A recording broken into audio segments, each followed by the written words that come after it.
So welcome. I'm excited here today to talk about AI and specifically about agentic AI, a concept that's becoming increasingly important in the world of artificial intelligence.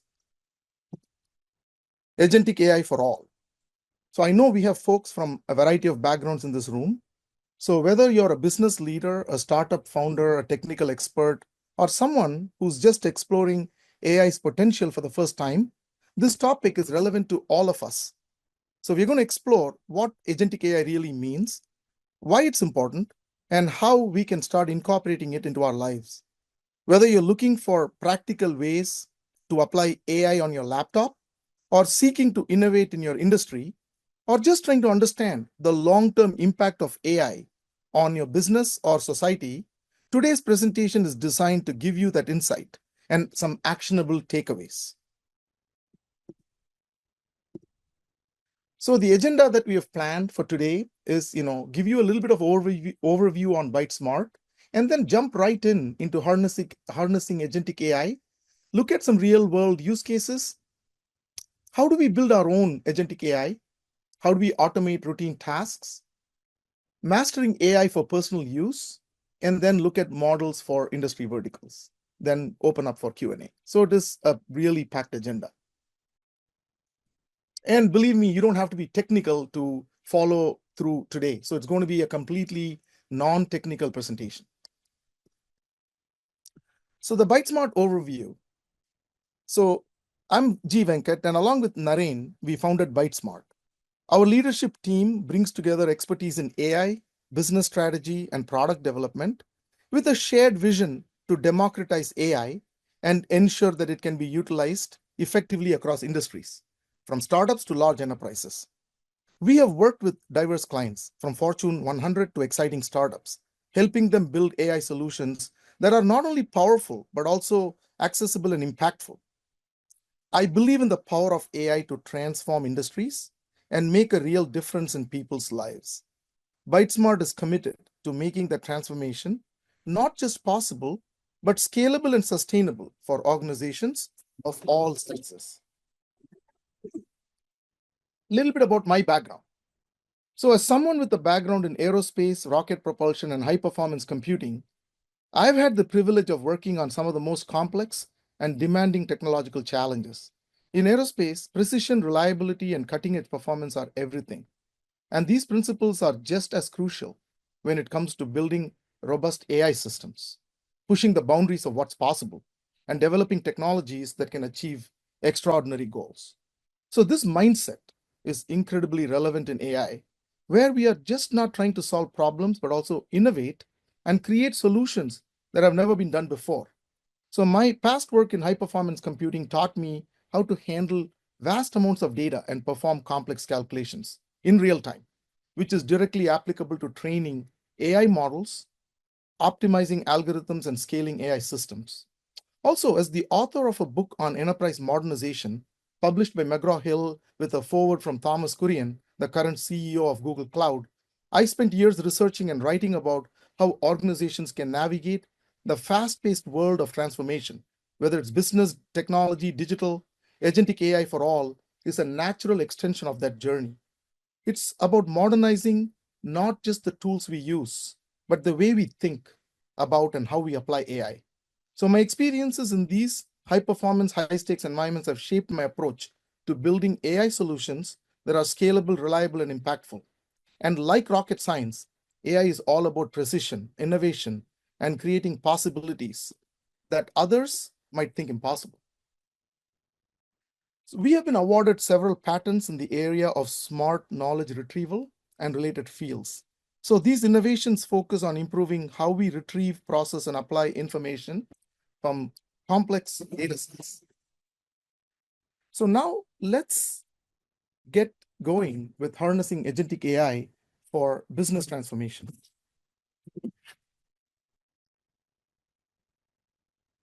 So the rise of AI is undeniable, right? It's shaping every industry, from healthcare to finance to manufacturing and entertainment.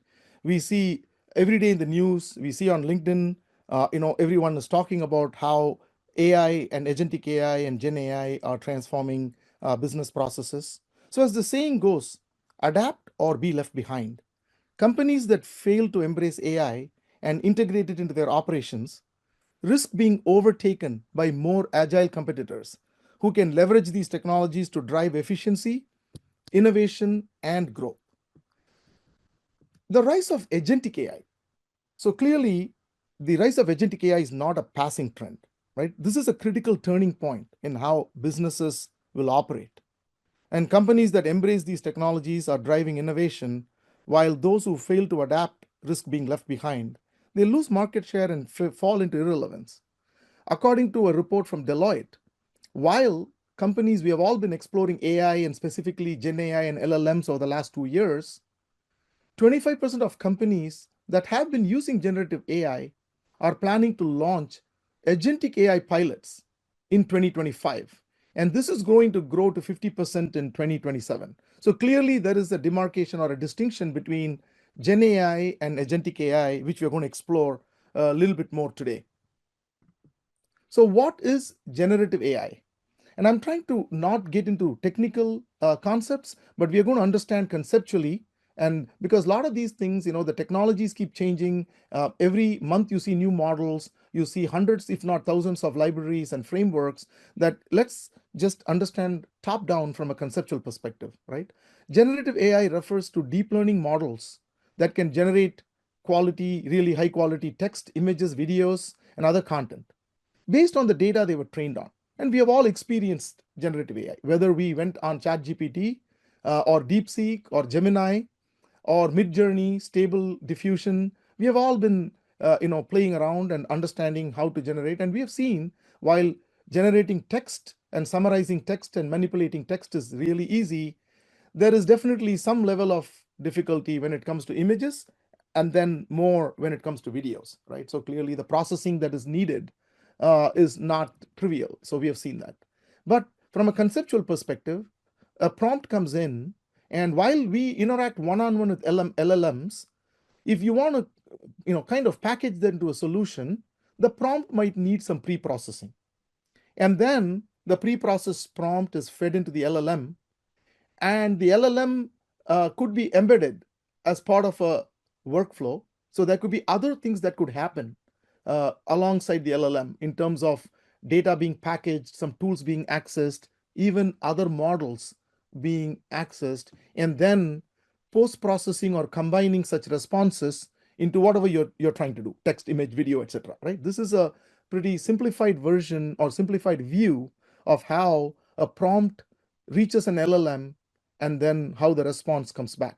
So in a real world scenario, it's not just the LLM, but there are other things that happen alongside the LLM and pre and post processing as well to be able to get us the relevant text, image, video, and whatever other content that we are interested in. So this is a view of generative AI. How do we compare and contrast this with agentic AI?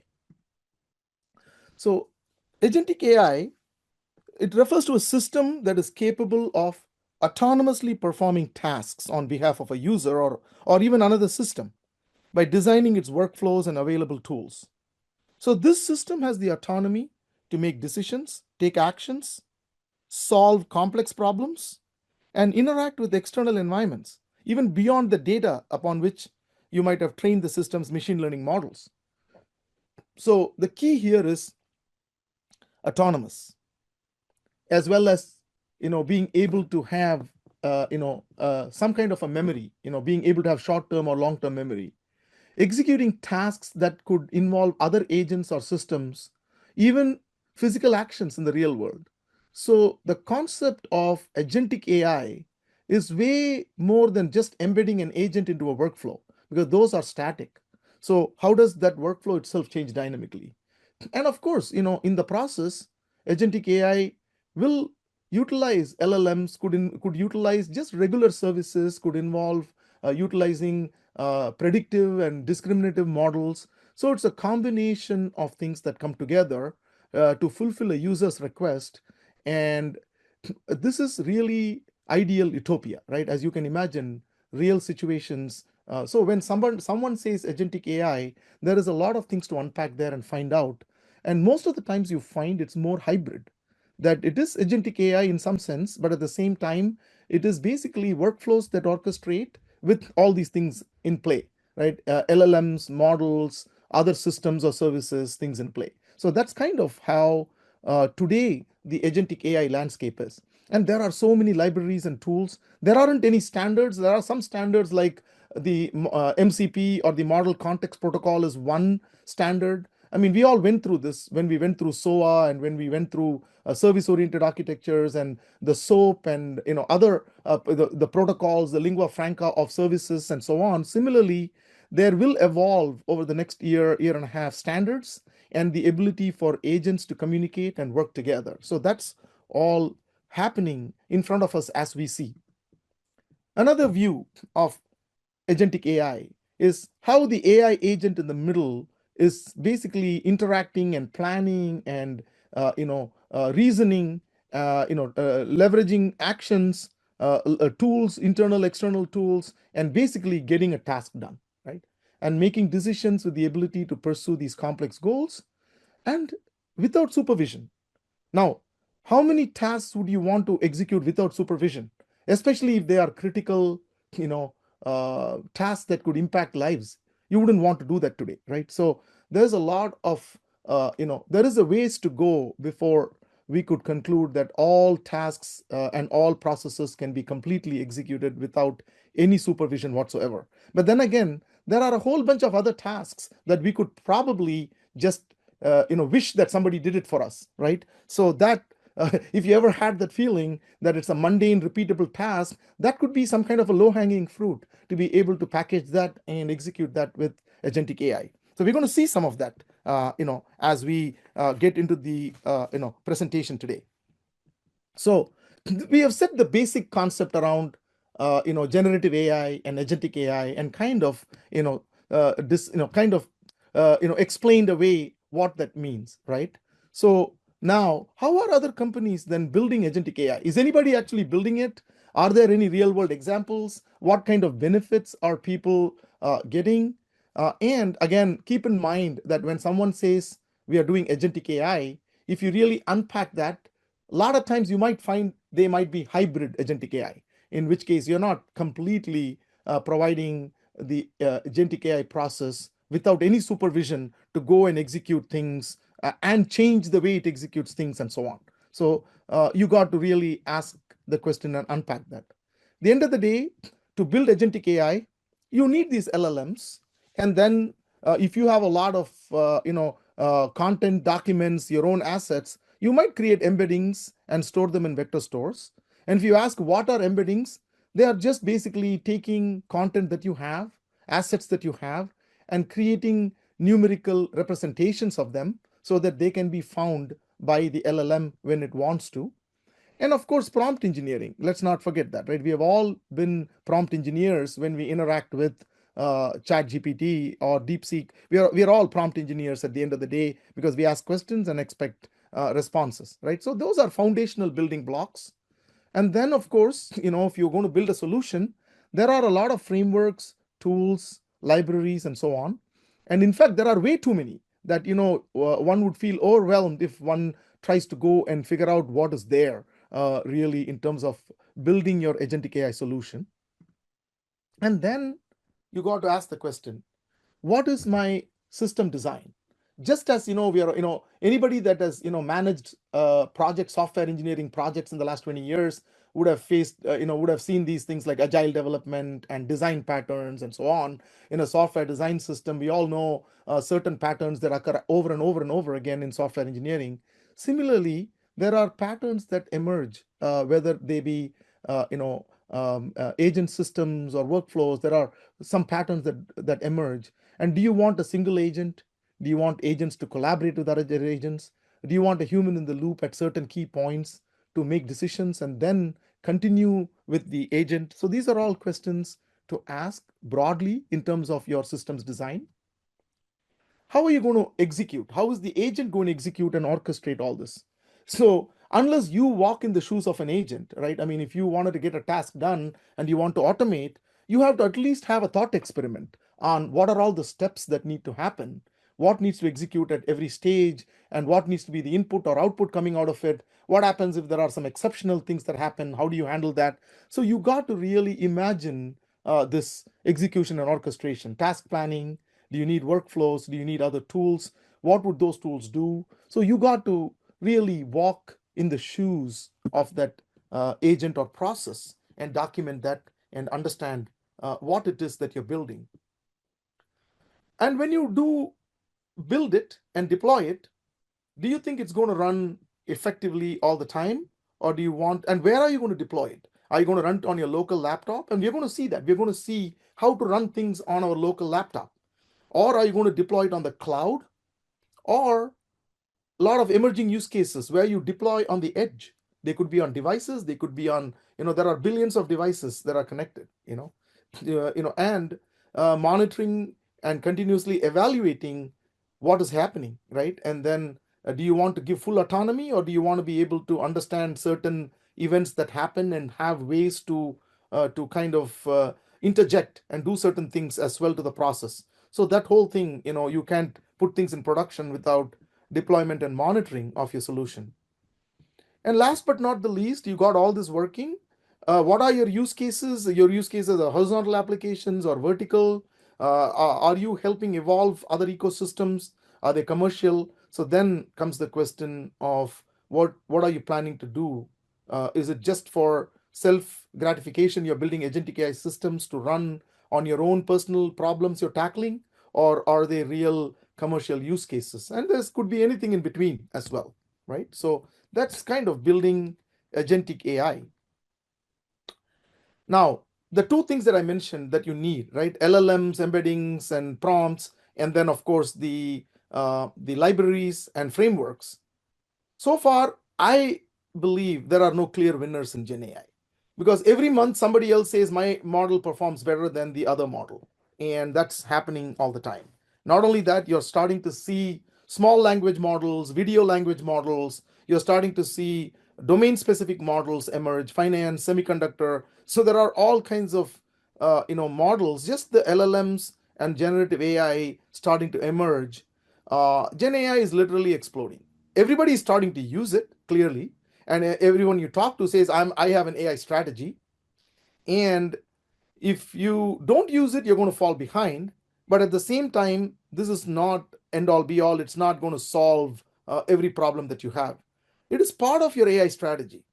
Okay, Gen AI, agentic AI, everything is part of your AI strategy. And as you deal with real world business problems, you're not, especially if you have established applications and customers, you're not going to just rip and replace everything and say Gen AI is going to come and solve everything for me.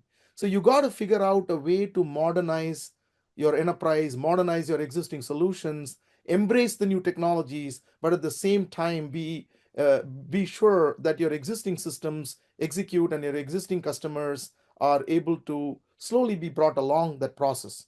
And not every problem can be solved by Gen AI or agentic AI.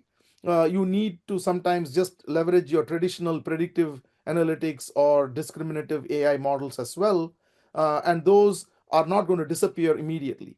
So there are no clear winners today with Gen AI. And this picture is just a snapshot from early 2024. So you don't even see, and this has been, again, they probably focused a lot more on publicly available models in this particular iteration of the roadmap. And there are many such roadmaps where everyone kind of gives their perspective of what is the roadmap and conveniently leave out some models in their roadmap. And it's for us to kind of look through and discern or look at 5 of them. I want to show you a second one, that gives you a different view, right? This one kind of shows all the action happening in 24, 25 around models, how things are just exploding in terms of language models. And here, this particular iteration from Information is Beautiful site, again, this one has, while it was created in 24, it has been updated to 25. As you can see, Deepseek is also here in terms of 25.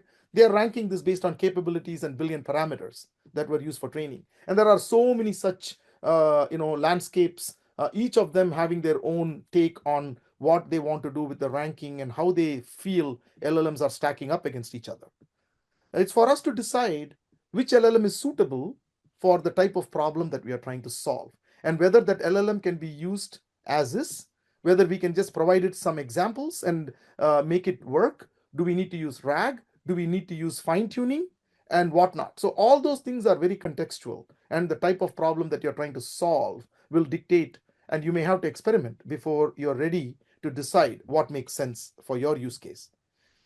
But hey, that's why, it's a great idea, which I'm going to show you, is to install on your laptop and play around with like 10 of these. So that gives you a good idea of what these LLMs are all about.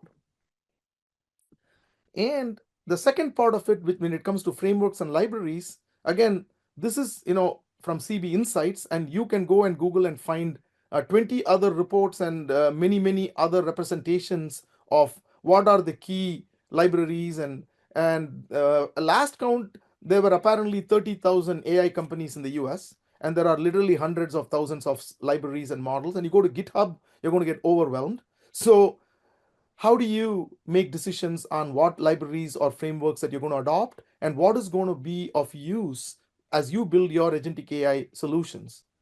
First of all, enterprises, as much as enterprises say they have been doing AI even before AI was born, they lack deep AI skill sets. Every enterprise you talk to, they have so plethora of choices, right? When it comes to AI libraries, there are proliferations of, and the same feature you're looking for, there could be many solutions or libraries available for the same. So it's a question of being on top of things and being able to understand which ones make the best impact for you as you're building your solution. Okay. Now let's actually take a segue into real world use cases of agentic AI. I'm going to, based on, we have been doing a lot of research in this, trying to understand enterprises, and specifically who's, using agentic AI, or who's at least stating, and what kinds of benefits, what kinds of problems they're solving. So I was able to synthesize and bring a variety of actual use cases to this audience so that we can try to understand what others are doing with agentic AI. Okay.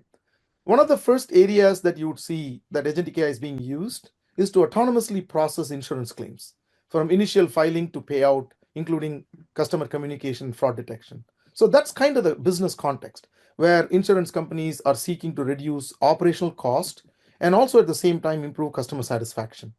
Some of the metrics that we have got, the reports are stating, all again, many of them do not share directly the type of ROI or the type of TCO that they get, but most of them are around time. So whether they're reducing claim processing time or whether fraud detection time. So a lot of the metrics that you see shared are around efficiencies, and especially with respect to time. Of course, this would translate into savings, ROI for sure. But then as companies want to keep their advantage, they are much more reluctant to share direct numbers. And at least most of the reports, while they might present very large numbers or ranges, the key here is to understand the type of savings you get on time and cycle time to tackle some of these problems.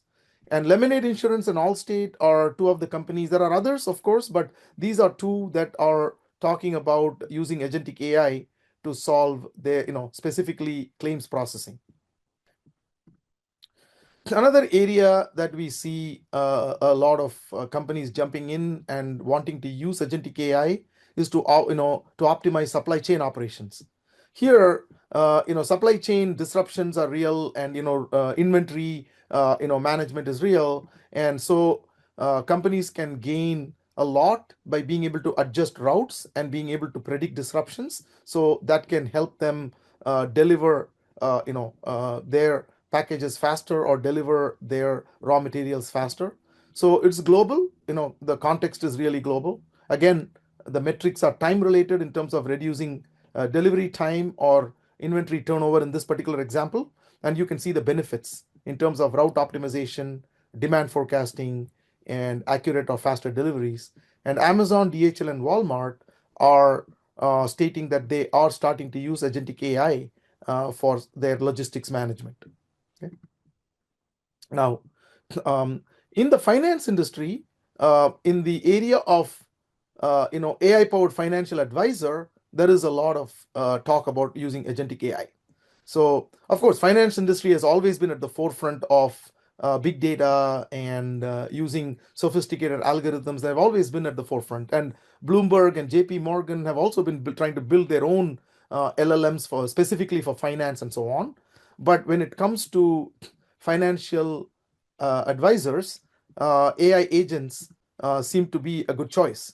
So financial institutions are offering wealth management and investment services. And again, the areas where they are applying this to is in terms of optimizing portfolios or assessing risk. Because typically, a human financial advisor is swamped and has to continuously look at so many, a variety of data and information every day. So if they are augmented by agentic AI, financial advisors are able to perform their tasks a lot more effectively and focus on tasks that absolutely need human intervention, while certain things can be completely offloaded to agentic AI in terms of processing and predictive risks, automating analysis, and also monitoring, various portfolios automatically. A lot of these things, can benefit from agentic AI.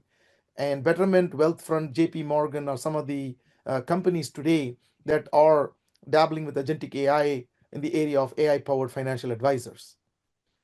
So I'm going to go through a few more, two, three more, for us to get a better sense of some more industries. Okay, and please feel free to put questions into the chat window. I know a few have started to already type in. So as we go through the presentation, please feel free to add your questions there, and we will have a lot of time at the end to make sure that we have a good discussion going around this.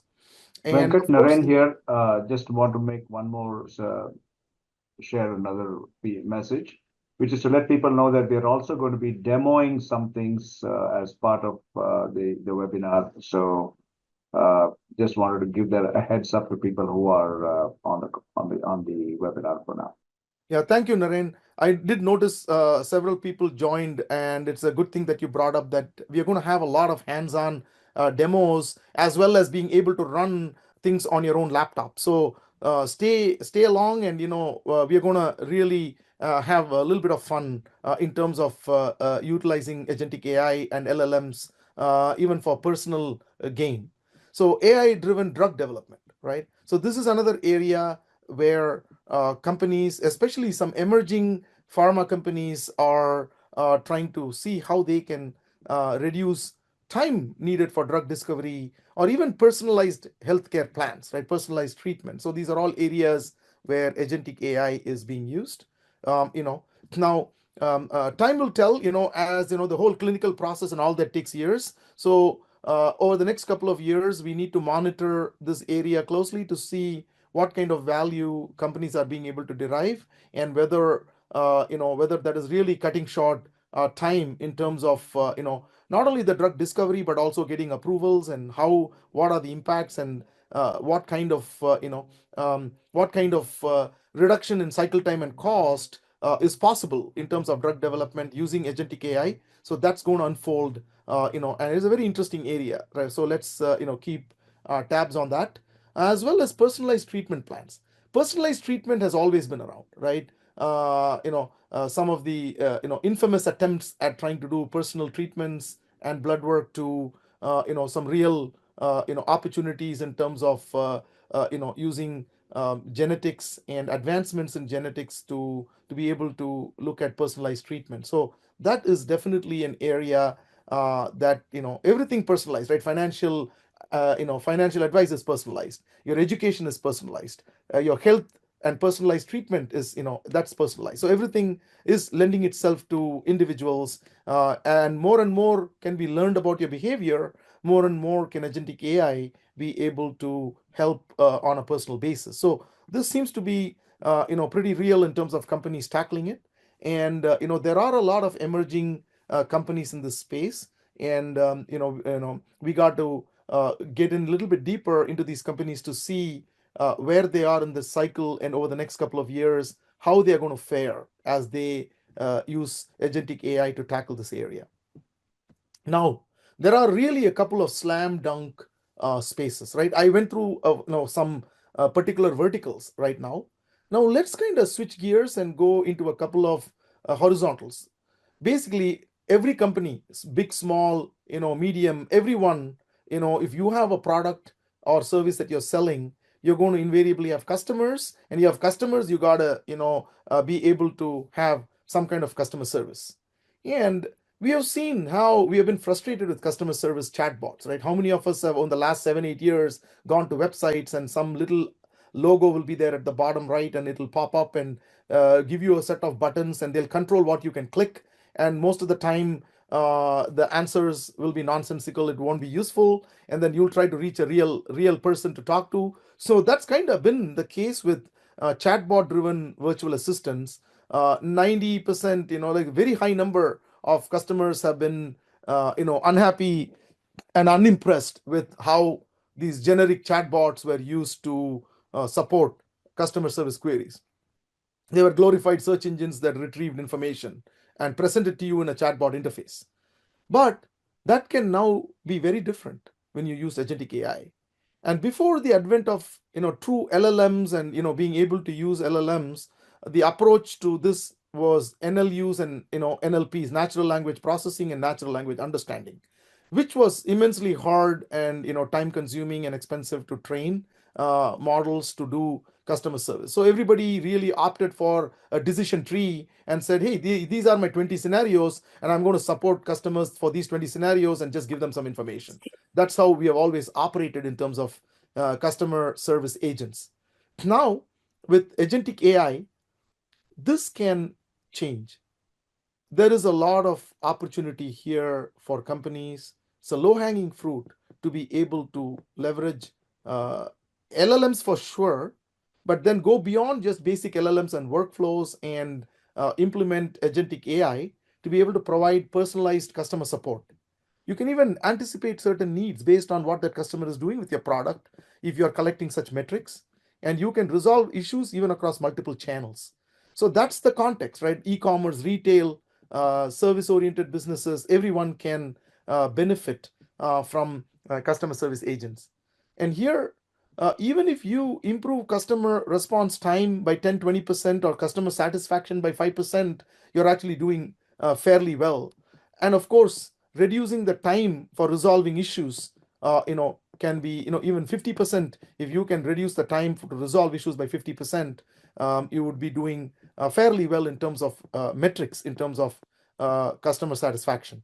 So here, truly, there is an opportunity to use agentic AI right away. Of course, companies like Zendesk, Salesforce, IBM are all talking about intelligent customer service agents. But this is an area where pretty much everyone is at least starting to look into. Now, how many are actively building solutions remains to be seen. But this is one of the areas, I believe, when Deloitte's report said 25% of companies will implement agentic AI in 2025. This is one of the areas that I believe would be easy to get into in terms of implementing agentic AI.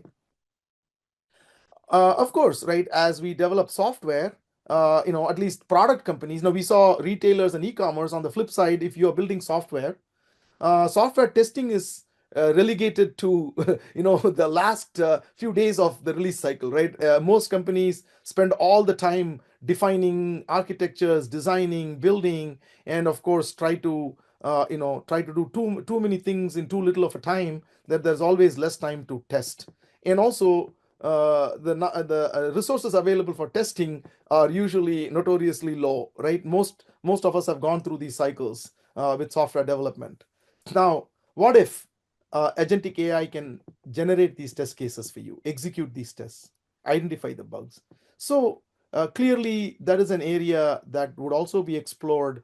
Again, people are already talking about generating code with LLMs and so on, right? Everyone you talk to says, I've generated code.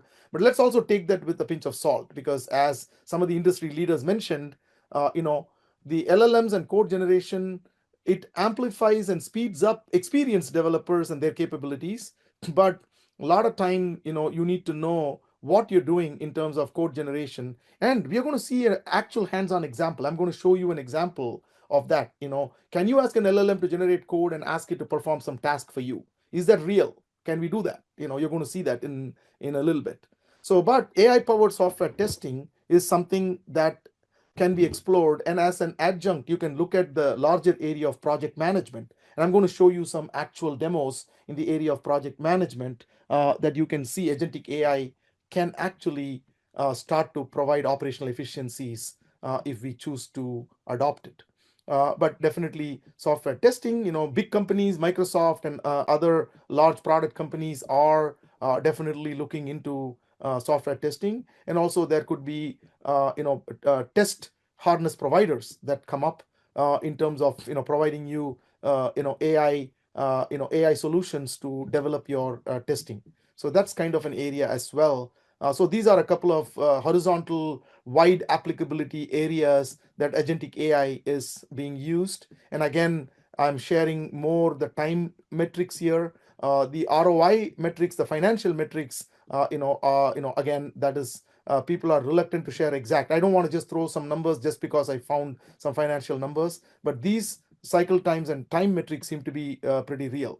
So here is again a good point. As I get into the next area, request people to start, putting questions if you have any questions. And I'm going to take the next 20 minutes to get through some of the examples so that we leave enough time, to ask, to use that time effectively for questions and answers. So, building your own agentic AI, right? Building your own agentic AI use cases. This is interesting, right? We saw these large enterprises, but what about small companies? What about us as individuals? Are there things that we can do that are not huge, that don't need large teams and tens or millions of dollars in investments to build these fancy agentic AI use cases? Of course, we can do a variety of low hanging fruit, be it summarizing your meetings to moderating content that you have published, categorizing or prioritizing email, generating reports, a lot of these things. Now, of course, I'm not going to suggest that anybody go to ChatGPT and start uploading your financial data there, right? We don't want to do that. Hence, you could do some of these things also locally on your laptop. And are they true agentic AI use cases, or are they really hybrid use cases? They are probably, I would say, they're hybrid use cases, because you're not again unleashing an agentic AI and then saying without supervision, go and do all this for me, right? You're going to get there, but you got to take, like I said, you got to walk in the shoes of that agentic AI first to understand the steps, and then try to automate some of the steps and eventually package that up into an agent. So that's a gradual process as you learn about the use case and how you're going to execute that use case. Few other, like, project management associated use cases, tracking progress, distributing action items, or allocating resources, or assessing risk. Some of these things can also be tackled using agentic AI approaches. Okay, I'll give you a personal example. Zoom folder cleanup. I'll tell you what exactly is the situation here. This could be a unique situation for me, or some of you might relate to this. I have a setting in my Zoom where, as I do a lot of meetings every day, I have it set on video, right? That is the default. So what happens is Zoom by default creates a folder and creates files in there, whether you like it or whether you want it or not, whether you recorded it or not. And I found recently that I had accumulated, like, I believe, like over 2,500 folders. But I also know within that there were actually some good meetings that I had, recorded, and I didn't want to lose that. So I said, if I did this, I computed back of the envelope calculation and said, I'll need like several hours, like 10 hours, 20 hours to really go through these, 2,500 plus folders and ensure I don't lose anything. I said, let's see if I can use Gen AI, LLMs, and come up with my own process to solve this. And magically, I was able to solve this problem in 20 minutes and be able to. And here is where, I wanted to share this because now this is a real example. And I did this just last week. I didn't know about this example even when we, decided to present this, but it just happened that last week this was an example that I was able to execute on my laptop. So basically, I wanted to prompt an LLM to write a Python script for me. And that Python script, I wanted to magically go and clean up my Zoom folder without me losing all the files that I wanted to. And so I basically started with the prompt. It took me like literally a minute to generate a prompt and provide the prompt locally. And this is all local. And I'm going to show you, we're going to see how to do this locally anyway in a second. And then the local, it was not just one shot, right? And as the script came, I said, oh, why not do this? Why not do that? Zoom had changed the file names. And then I said, if I had a nice GUI, I don't want to run it on my command line. So in the process of 15 minutes or so, I iterated my prompt like 4 or 5 times with the LLM. Each time it gave me something, I got a better idea, and I iterated. And eventually, I was happy with the result. And this was basically the code. And I did not write a single line of code. Okay, I did not write a single line of code. Everything was generated by the LLM, but I knew how to prompt it, what to ask it to do for me, and give it the guidance. And with 3 or 4 iterations, it gave me the code. And all I did was cut and paste this code into a file. And I said, Python, run this, zoomclean.py. That's it. That's all I did. I said, run it for me. And I tried it in a couple of different environments. You can run it in Mac, Linux, and Windows. I tried it in all three, and I can assure you this runs fairly well in all three. And I had other people run it too to make sure it ran on their computers fine, and it did. And this is what is the GUI, completely generated with an LLM. And I could browse and choose the folder, and I could set it to look for certain video file sizes, minimum audio file sizes, minimum chat. When you have a chat, it generates a text file, Zoom. And I said, okay. And then I give it this GUI, and it goes and executes and tells me all these folders meet that criteria. Now you can play around and figure out. And eventually, within 20 minutes, I had this running. And probably in the next 20 to 30 minutes, I had completely figured out all the files and everything, and I was done with this project. That's it. So, so this is a great example. Now, of course, people may say this is not agentic AI. It's not. Agreed. It's not agentic AI in the true sense of the word. But I walked in the shoes of an agent. If an agent were to do this completely autonomously, what would the agent have done? This is what the thought experiment was, and I did this. Now I can take this and embed this in a workflow. I can actually have an agent framework that would not just zoom, it could morph into whatever type of files and folders you're looking for. Not only that, it could clean, automatically generate a report, and send you an email. Now I could easily take this. It would probably take me another weekend to package this up as a full agent, an autonomous agent that can do. Now, of course, you may want to give it some parameters and say, if these rules are there, don't run it, right? Because you don't want to lose files. But again, now it becomes a real product, more from graduating from my laptop to something else, but a real world example, right? So what you learn from this is automation of routine tasks is very much possible with agentic AI, which is exactly what Deloitte, McKinsey, Gartner, and Forrester are talking to us about. They are saying increase productivity, liberate thousands of hours of effort. I liberated probably 20 hours of effort from my own, situation here, right? McKinsey talks about, addressing their long tail of accounts using automating digital, and they're only talking Gen AI. Okay, Deloitte at least talks of agentic AI, but McKinsey saved, or gained a revenue of more than 30 million just using Gen AI and an automated marketing platform to address their long tail of sales accounts. And of course, we were talking about earlier about customer service, and Gartner says agentic AI will resolve 80% of customer service requests issues without human intervention by 2029. And I do believe some of these are very realistic based on my own experiences in dealing with AI and building AI systems. These are very real situations, very real use cases that you can do. So, what about agentic AI powered automation solutions, right? We want to look at the demo that I promised you, right? It will take us 5 minutes to run these demos. So I'm going to show you 4 demos. I'm going to show you 2 that are more in the area of project management, like a project manager or an HR, someone recruiter that is screening resumes. And then I'm going to show you 2 vertical industry solutions, industry agentic AI. One agent that assesses the learning loss of a student, and another agent that helps utilities, dispatchers address storm management. So that's what I'm going to switch gears, and we're going to do those 4. But I'm going to give you some quick context. So the business context of project management, right? You have a lot of mundane tasks that a project manager does when a team submits their project data every week or every other week with agile development, and these tasks can be automated. Learning loss detection, for various reasons, students fall behind, and we all look at, reports every year that says, oh, United States is, 30th in math and 29th in science, and we wonder what happens. It's basically, there's some learning loss, your baseline where you need to be and where you are. And this is not just K-12, right? It could even happen to employees, as we don't really spend a lot of time educating ourselves on, things that we need to.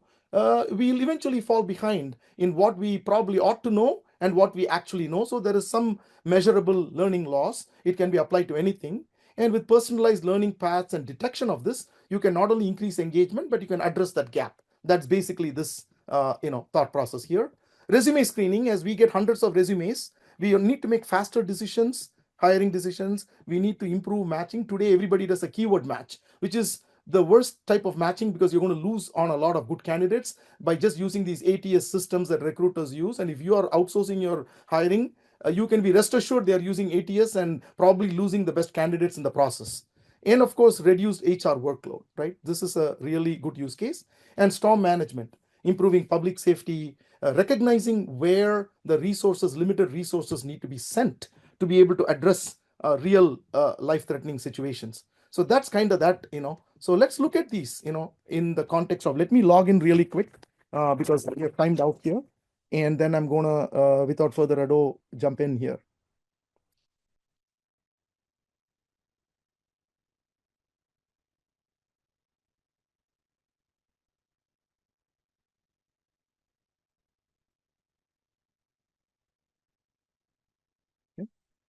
Okay.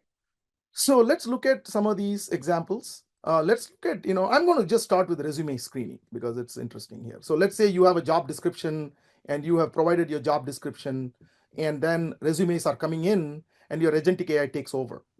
And all these, and I'm just doing the tabs for effect. This can be completely automated, right, in the backend, but just to show the steps, I'm showing you what is happening here. And then you submit all your resumes for resume screening. And agentic AI can not just tell you, it can actually blow hiring out of the water. It can give you reports. This is all generated report. So you usually get keyword match and they say, oh, this candidate matches 98% or whatever, right? But here is an evaluation framework that was developed by Agentic AI, including all these things, and it's summarizing why it scored this person along these, gave it an agent score, and also gave you a summary of what this candidate has, and then recommends that this candidate is highly qualified. Now imagine you shortlisted out of the 500 resumes, the top 30, and the hiring manager got this kind of a report into their mailbox.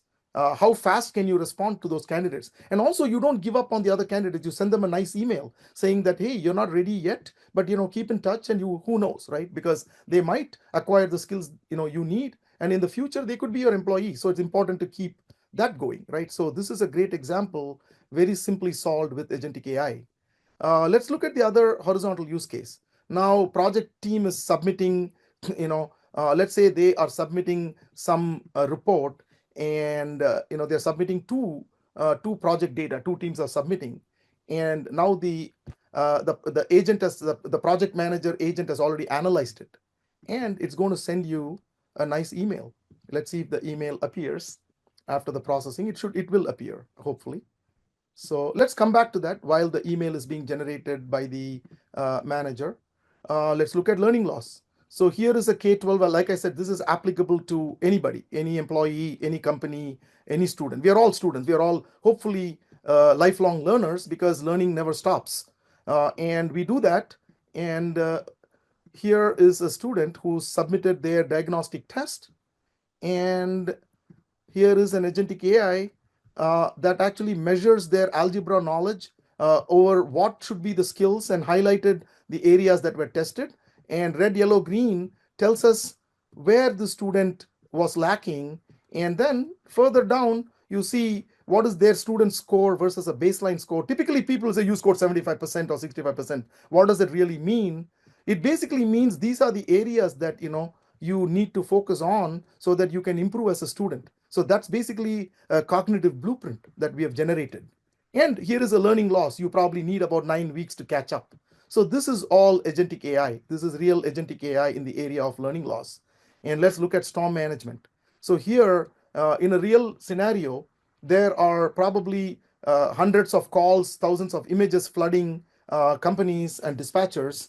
And if this is the real storm, by the way, that happened in that zip code. And we just looked at some of the images, and the agentic AI can analyze and actually bubble up those things that are of severe risk, so that you're able to say, hey, here is structural damage, or here is moderate risk, and you're able to, the dispatchers are now able to focus only on those situations and not send resources the minute they get a call, because you got 100 calls and so many images coming in. How do you know where to send your 10 field technicians to address the problem, right? So this is an example. So now let's go there. The two emails have arrived. We submitted two projects, and one is a defect event notification.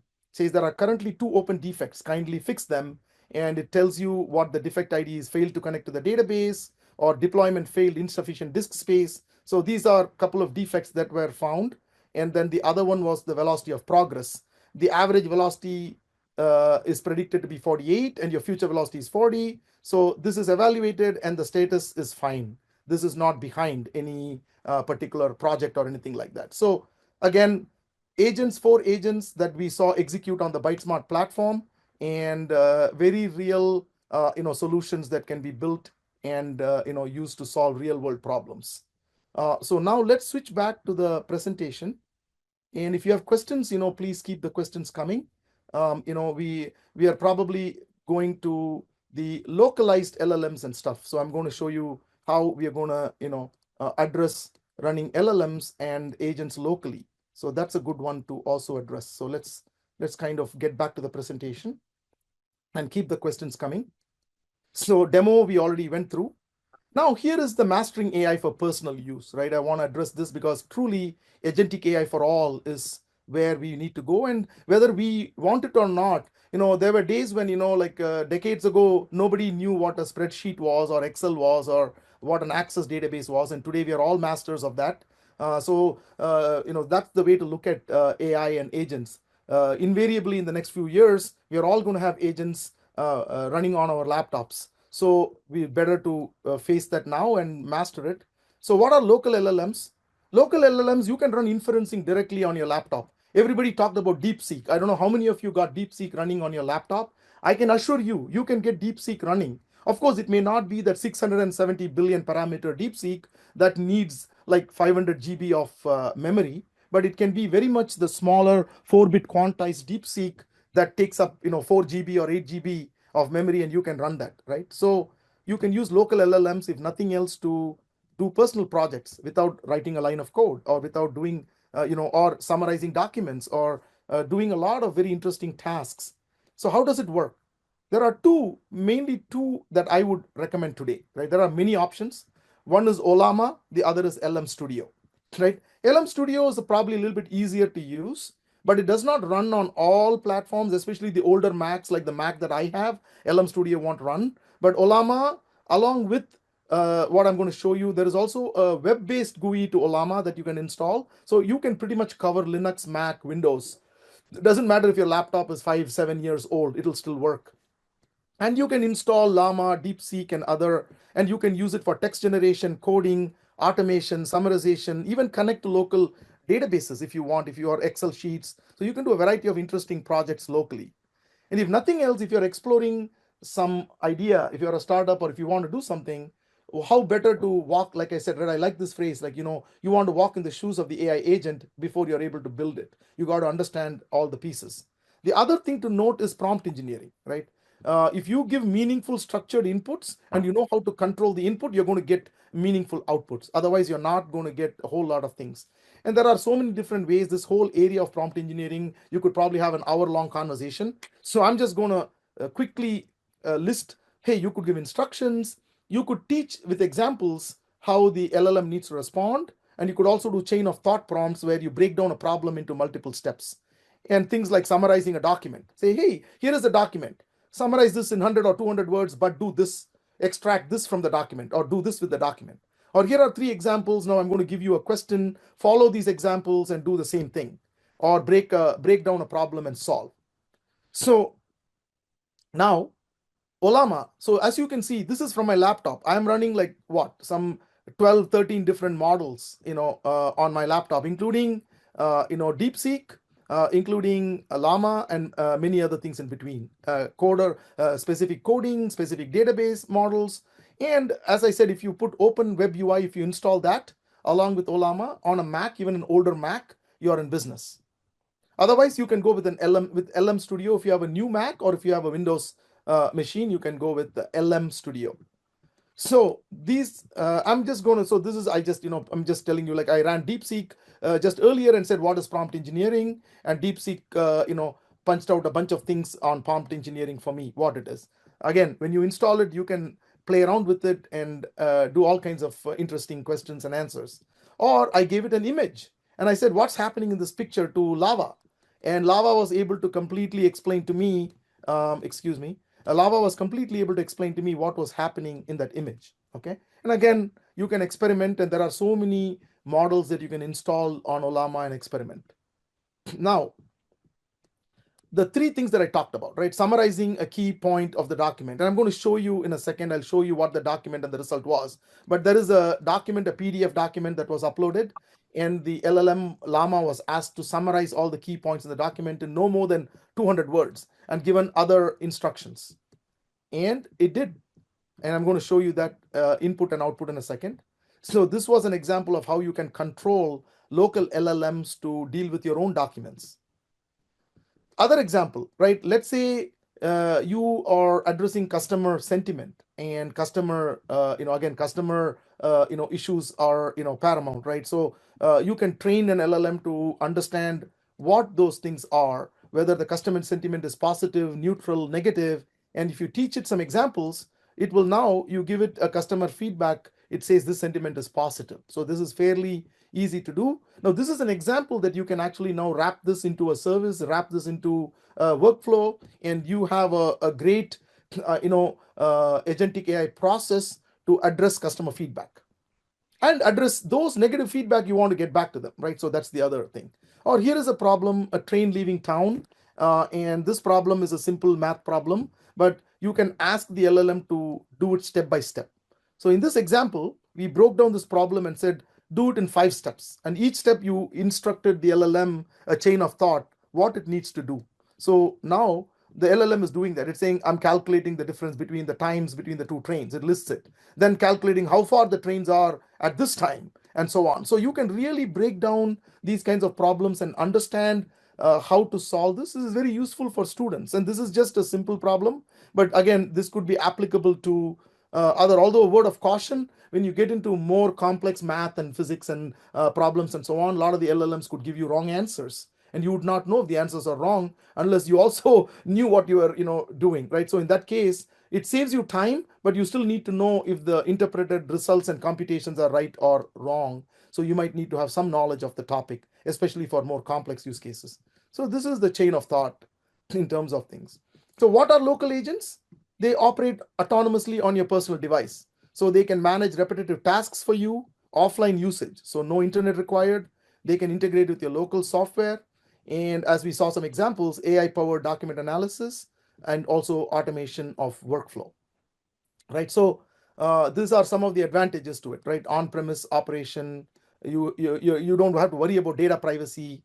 So some examples include self-hosted GPTs, personal coding assistants, image generation, and decision support and things like that. So of course, if you want to go into some serious problems, they have to go outside of your laptop to a cloud or the edge. But at least it helps you get started, working with AI locally, solving a specific problem or helping you understand how to solve the problem, playing around with it. That can be very much done on your laptop before you are ready to graduate that to the cloud.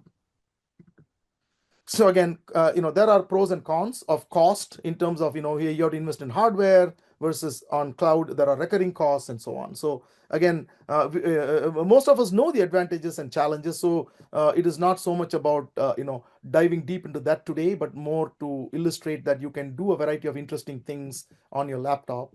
And so it is not, what we need to understand is agentic AI is not just prompting on a language. It is a shift from passive intelligence to autonomous task completing agents. So while when you're dabbling on a laptop, you're mostly dabbling with large language models and some workflows. You're not really, it's mostly passive intelligence. You're not truly launching something completely autonomous. But I like to call that hybrid agentic AI, because that's a necessary step before you can completely automate something. You need to understand the steps involved and gradually automate certain things. And even then, you may not be fully ready to take the human out of the loop. There are a lot of examples where you may not be ready to take the human out of the loop. But looking at traditional AI approaches and agentic AI approaches, the main thing that stands out is the autonomous agent operations towards a goal, and it can reason and plan, and you're losing control at some point and allowing the agent to run. So that's kind of the pros and cons versus the traditional approach. Okay. Um, Now, I also want to talk about models for industry verticals, because it's not all about Gen AI models. Like I said, agentic AI is a broader concept that while it could use LLM, it should use LLM. That is not the end all be all. A lot of millions of models that exist today are models that are discriminative in nature, that provide predictive analytics, that provide scoring. A lot of the machine learning and AI that happened over the last decade or so, that got prominence over the last decade or so, right? So from the byteSmart platform perspective, we also created a variety of such models just using public data and synthetic data to show that these things can be very much explored and done on a laptop or on a Jupyter notebook. You can, or a Collab notebook if you prefer, but you can do very advanced models.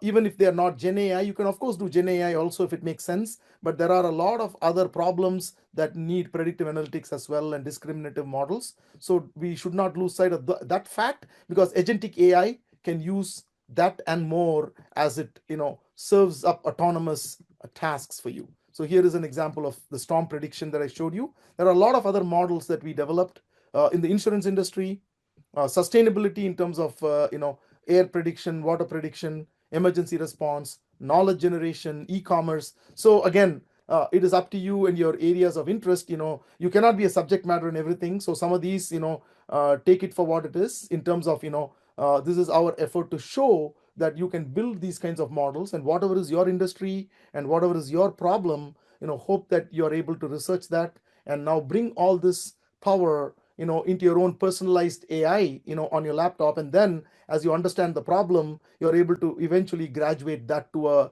a solution, a truly agentic AI solution that executes on the cloud. Okay. So again, if you're considering AI solutions, hey, connect with me. I'm delighted to connect and offer insights. Reach out anytime. Here is my email, venkat@bytesmart.info. So definitely feel free. And now I'll pause here and come back on video, and we can do some Q&A. Hopefully we have a lot of time left to do Q&A. Venkat, Naren here. So what I'd like you to do is take a moment to browse the chat, and I want to just introduce Murli Chirala to spend a couple of minutes to explain what FalconX is. So let me invite Murli Chirala, who is the managing partner at FalconX, to say a few words about FalconX and what startups do there, and how we are also associated with them. So Murli, go ahead, please. Thank you very much, Venkat and Naren.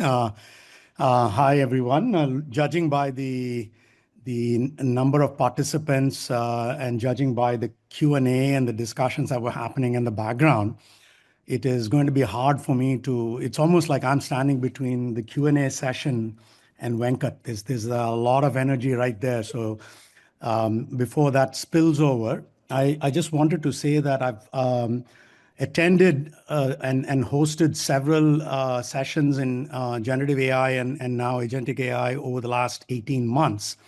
I think what Venkat and Naren have taught me is the wordplay on bytesmart.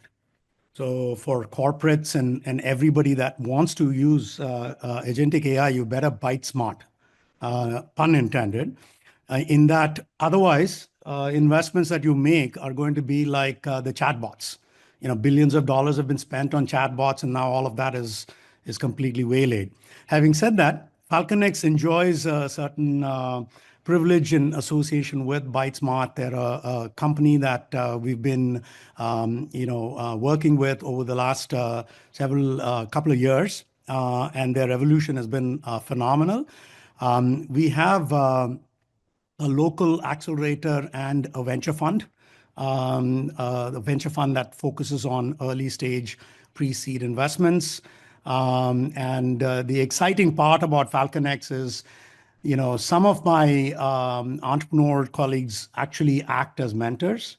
And you've got two talking today, Venkat and Naren.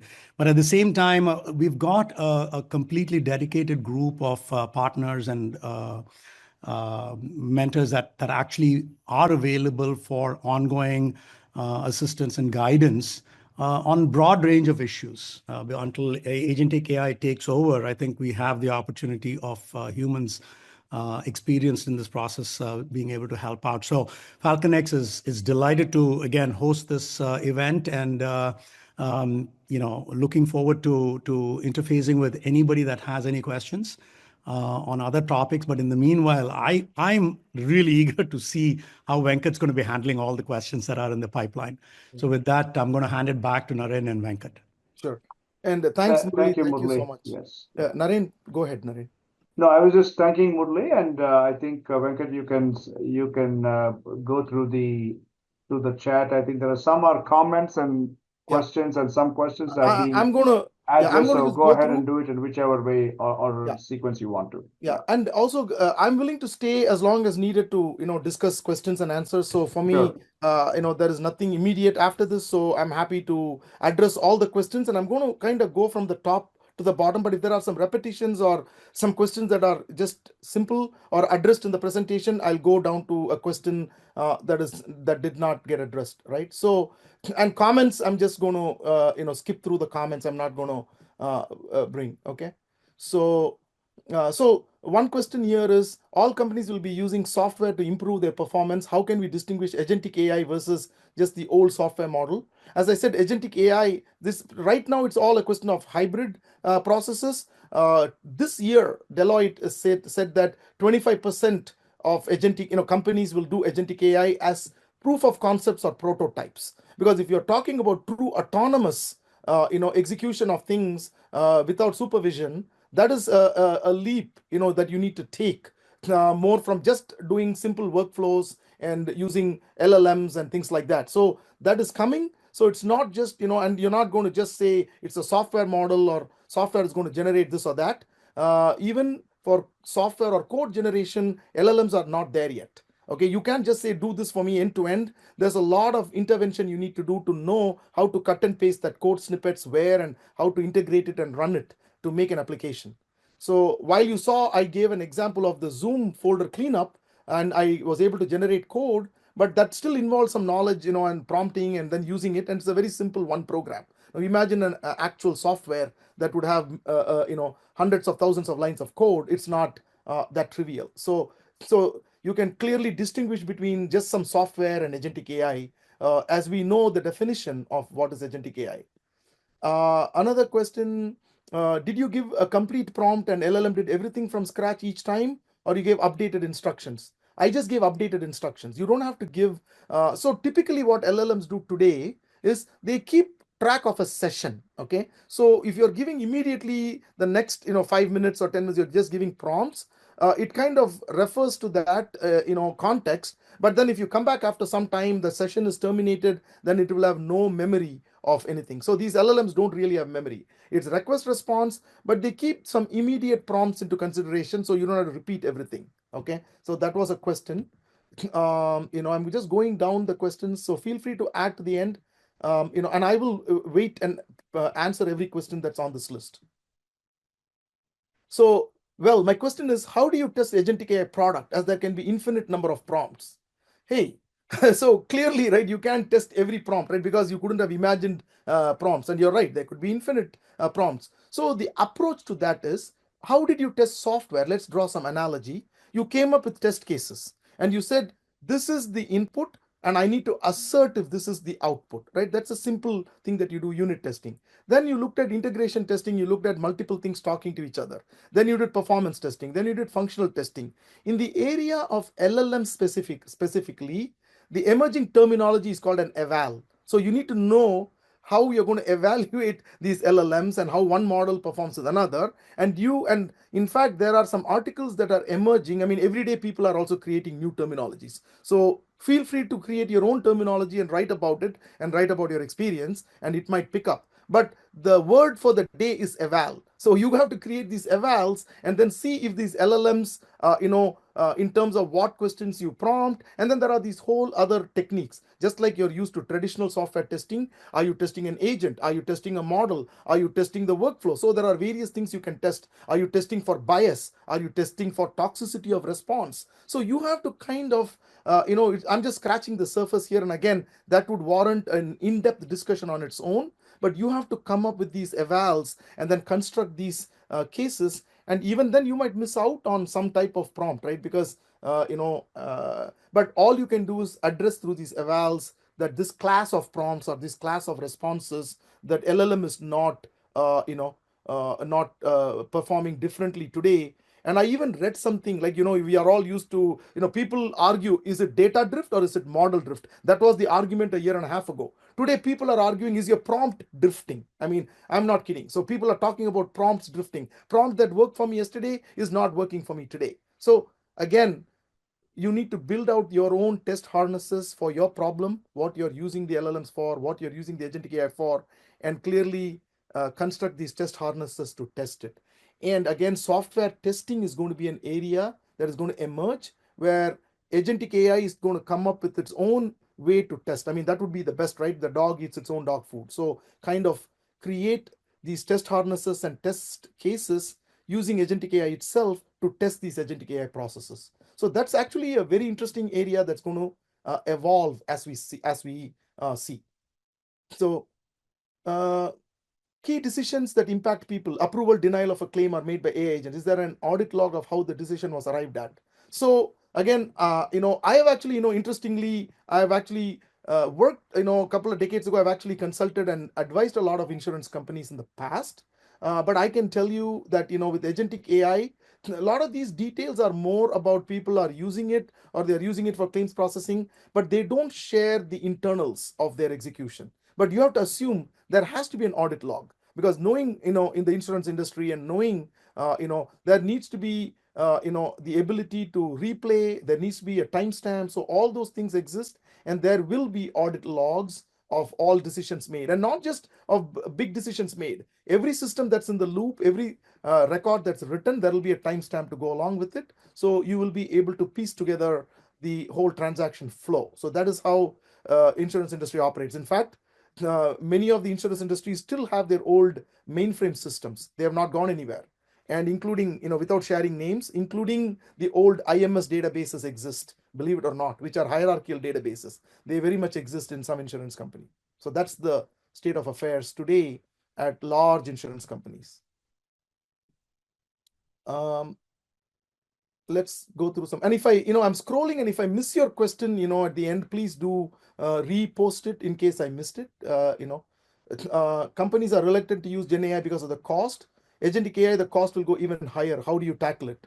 And again, that depends, right? The cost, that depends. So all you can do is not blindly jump in and say Agentic AI will solve this for me. Do the business case analysis, look at the total cost of ownership, not just building a prototype, but look at the cost of ownership.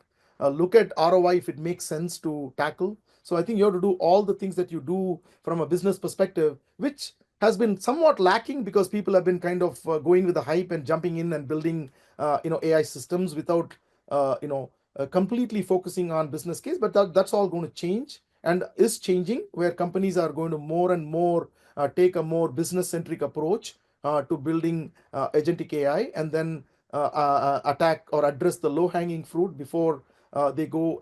But there are also certain processes. Again, everybody knows their processes. They'll know based on approaching their business architectures. They would know which kinds of processes are amenable to modernization, and that's basically, what the book I had earlier authored was all about is about enterprise modernization. That's always happens when you get a cycle of things, new technologies, new cycles. You start with the business architectures and see the impact and see where do I make the investments, where do I sunset systems, where do I just improve the existing system versus completely replacing it. Those are all very unique to each company and their portfolio of applications and business processes.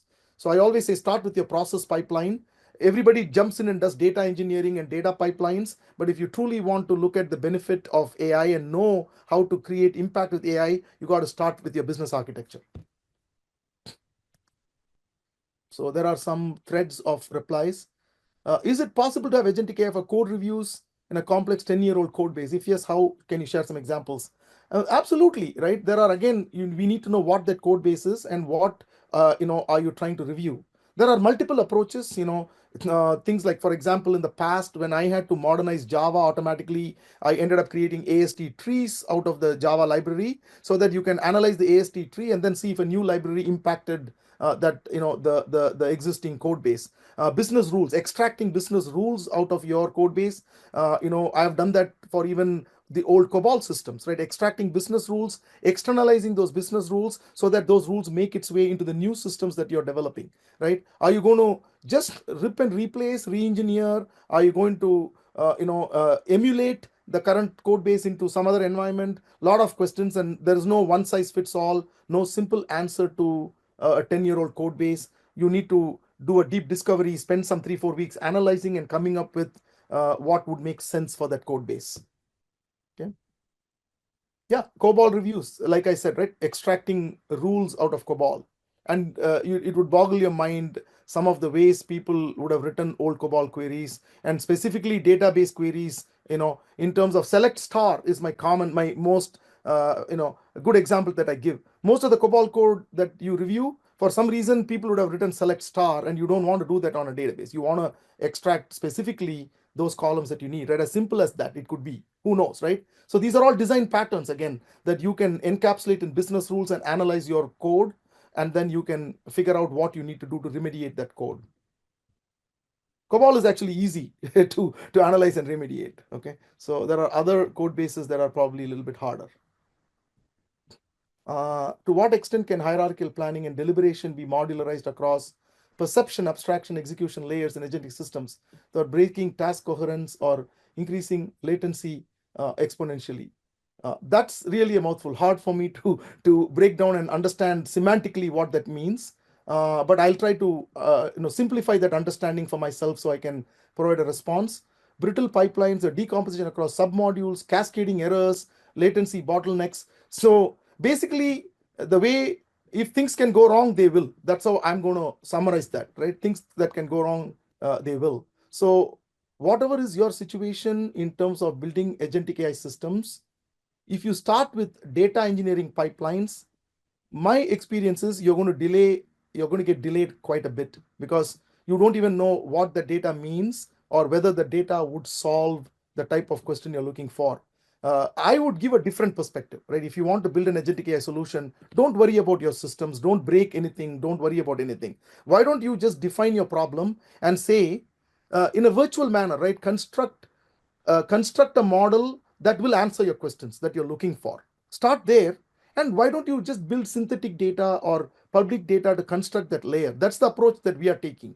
We can pretty much solve any problem for you because we are not going to first go and touch your data pipelines and all your systems. That will break. Okay, that will not, you'll iterate unnecessarily and you'll call 20 other people to the meeting and you'll wait, and most of the time that ends up being a lot of effort and you realize that after 8-9 months. So start with the business problem, start with the process, define what you're trying to answer, what should happen, and then construct that process pipeline. Then support that process pipeline with synthetic or data. Do a prototype, build that prototype and make sure that is what you want. Then you go and figure out from all the other systems and data, what do you want to build in terms of models, in terms of test cases, in terms of who all you're going to involve. Are there any regulatory hurdles to using that data? There is 100 questions that will come up if you want to go and touch your enterprise data. So you can do a lot of things before you even go down that path. And at a lot of times when you build prototypes, you will either enhance your own understanding of that problem and change or course correct, or you will conclude that, hey, I don't need agentic AI, or I don't need all that data that I was thinking of, I just need this data set. And you might completely develop a better understanding or a different understanding of the problem that you're trying to solve. Follow up the question. Hallucinations are an issue? Of course, hallucinations are an issue because the AI agent at the back end is going to rely upon LLMs and rely upon other things, right? So the agent is merely that autonomous decision making, but it's going to rely upon a lot of other components to arrive at the decision. And hallucinations, bias, toxicity, and various other issues, wrong answers. Again, the LLM is only as good as how it was trained, and nobody really knows the internal workings. Although there are efforts to do tracing within the LLMs, how it's reasoning, how it's arriving. That's a very active area of research to trace within LLMs and things like that. But of course, there will be hallucinations. I'm going down. Can you give a summary? Summary of the presentation is agentic AI for all. That is the summary. It is here to stay. Everyone is going to be impacted by agentic AI. Whether you realize it or not, that's going to happen. So that's the summary. So you want to make sure that you educate yourself up to whatever level you choose to educate yourself. Even at a simple level, high level understanding would be important. Or if nothing else, you could be a user of agentic AI, right? Even a TV, when the remote doesn't work, you still have to know how to change the battery, or HDMI doesn't connect. Everybody that buys a TV and brings it in to the house needs to be prepared to do that, or call someone, neighbor, to help you, right? So that's the way. Agentic AI will appear in different forms, and whether you are a simple user, power user, or a builder, it's going to impact everyone. Underlying LLM models are getting updated to improve capabilities and quality. How do you keep agentic AI systems built on top of those LLMs to accommodate those changes? This is a very interesting and good question. And that is exactly one of the key problems that we see, which is why we actually embarked upon byteSmart, because we ourselves faced this. We built an education platform, AI driven education platform, which we it's still running. We built it over 6 years and so on. We faced a lot of problems that we had to solve, and this is a real problem. Models change. Even your, not just the LLM, even your regular models, there will be drift.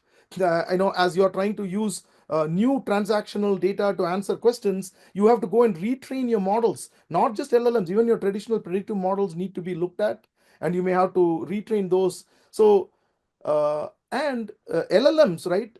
It happens even more faster. For example, if you had deployed GPT 3.5, you know that end of May it is being sunset. So you have to scramble and go with some other thing. And I know that GPT 4.0, certain versions of it might not be available with support after August. So these things are constantly changing. So the byteSmart middleware allows you to switch those models. So as long as you can create those evals and you understand, you can try out these models, new models, things, prompts and stuff that you have, kind of built as test cases and evals. You try them out and then see how these models perform. And you should be able to just change your config and be able to switch these models behind the scenes. And a lot of pre and post processing that need to work with these LLMs, not just LLMs executing and you're sending raw prompts and raw responses. There is a lot of decoration that goes on to the prompts that make it into the LLM and what responses come back. So, and then that gets orchestrated. So there is a real middleware need. And regardless of all the investments you might make, when it comes to your application, you still have to, roll up your sleeves and do that part. And that's where byteSmart allows us to tackle those problems if efficiently. But those are real problems, building solutions, real solutions on top of LLMs.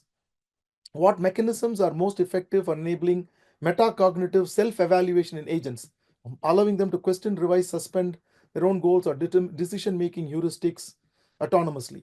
I mean, this is again, a question. It doesn't. This is a philosophical question. Okay. So, what is an agent? How will an agent reason? How are you going to, build? What is, So there's no. I can't answer this in like, just 30 seconds.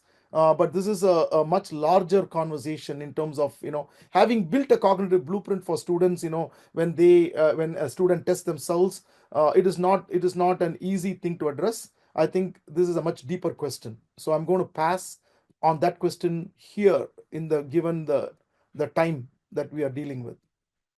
I'm also going to skip to questions from other users. Uh, let's see. I'm almost reaching the end.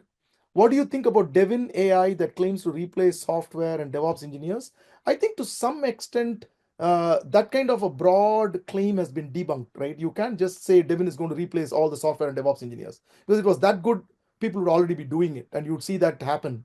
People would say, "I've already replaced my 10 engineers, and only Devin is doing everything for me."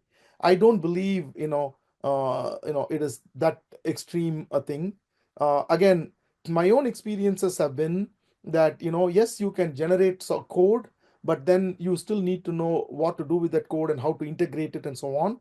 But it enhances my productivity. What could take me about 3 hours to code, I could generate code snippets and assemble them in 20 minutes. So yes, absolutely, it can enhance productivity of people that already are fairly experienced. But you also need to know, right, if that what is generated. But there are other things that can open up. What if the code that you got generated actually is a copyright violation of some other code? We already see that happening, right? What was the data the LLM was trained on?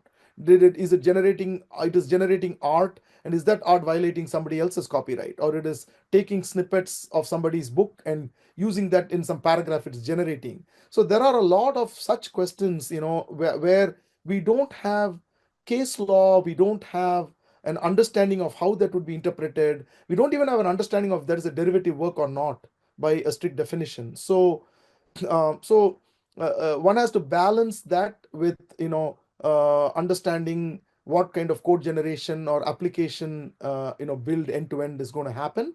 And again, it's a good time to be in, right? That we are even raising those kinds of questions mean there is something happening that's going to at least usher in an era of productivity and efficiency like we have never seen before.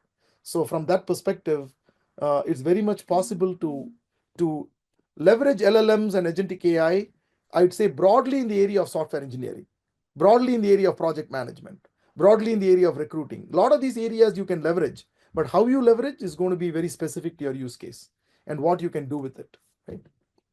So um, let me see, there's probably one question I skipped. How can we formally model long-term agent alignment in open-ended environments where agents' goals and the environment itself evolve over time?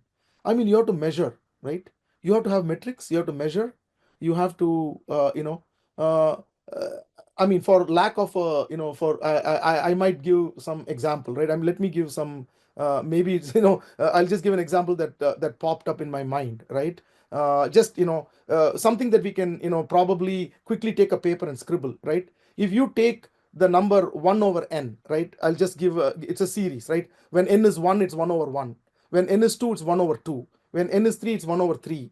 So now if I were to take the summation of all the numbers like that from n is equal to 1 to infinity, are you going to get a number that is going to converge, or is it going to diverge, that you can't have an answer? Now, what about 1 over n squared?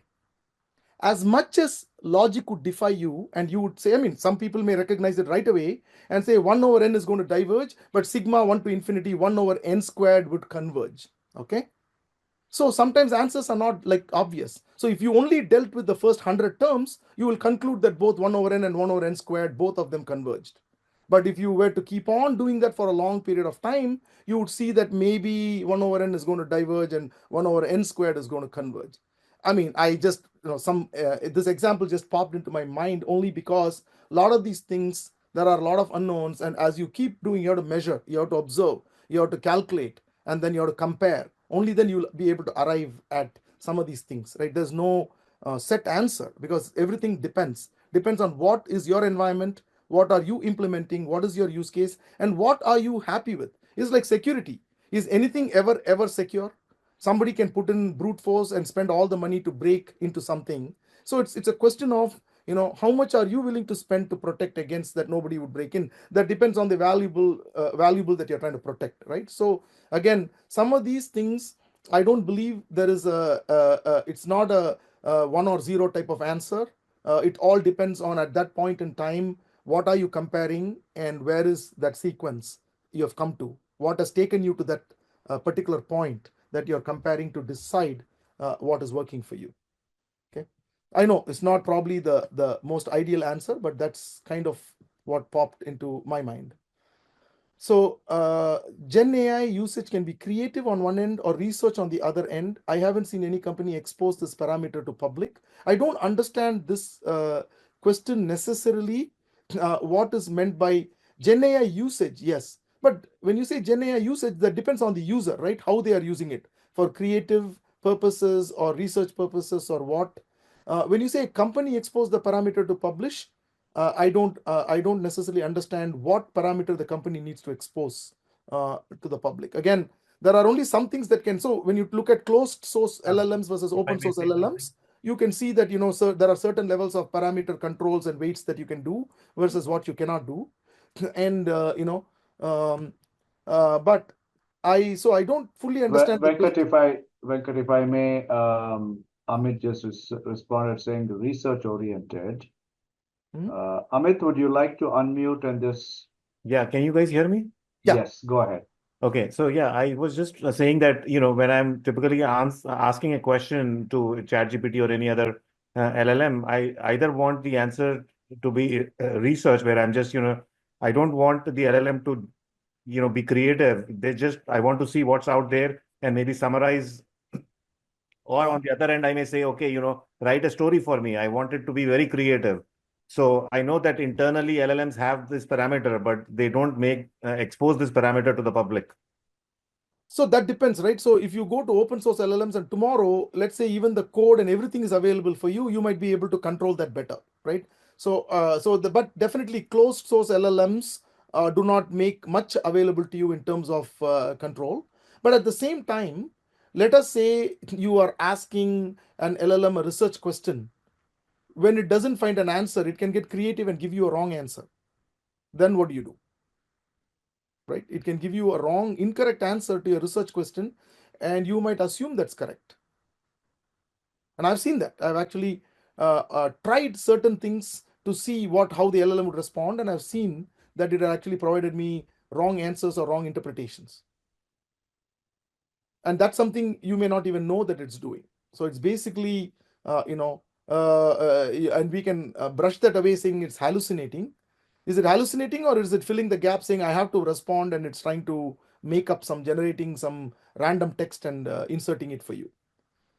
Because that's how, obviously when you go to ask it to build a story and you want it to be creative, still that story is dependent on the type of training that it has undertaken and how it is storing all that knowledge in its internal space and how it is retrieving relative terms. That's why the same prompt will perform differently with ChatGPT, Deepseek, Gemini. You try the same prompt across a variety of LLMs, they may perform very differently. They may not perform exactly the same. That's an interesting question, though. Interesting question. But I don't think that for closed source LLMs, we have much control. And I really want to thank, FalconX and Naren and Murali, for creating this opportunity and forum for us to get together today evening and discuss Agentic AI. So thank you, Naren and Murali and FalconX. Yeah. Thank you, Venkat. Thank you, Naren.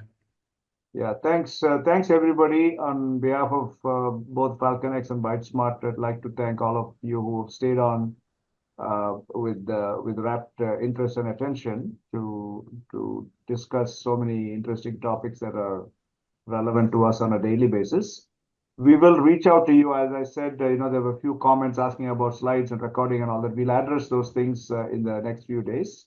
So just keep you informed about what we are doing and how to reach out to us, and whether it's for discussion, whether it's for any kind of feedback, we would love to hear from you in some format or the other.